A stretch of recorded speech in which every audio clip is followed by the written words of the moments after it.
was doing this since I was 3 weeks old. I've been going out to Fiesta and kind of around all these people, and got real into the crewing and stuff because it was a big family thing, and got to do it with a lot of my friends. About 4 years ago when I got my license, just before that it kind of turned into I wanted to figure out how to do something more with it, and started looking and started talking to Ralph, and he was like, "Oh yeah, we can, you can go fly once and see what you think." And I flew once, and it's so addicting that I just kind of stuck with it.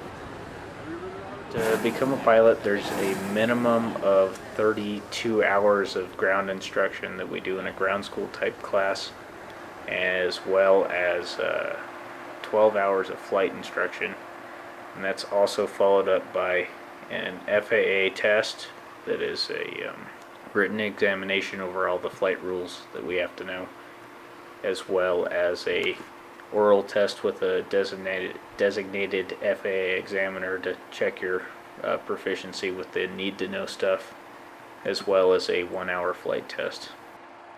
Probably the two scariest parts of flying are standing on the ground before you take off and landing. And beyond that, you just get used to it, and it's a good time.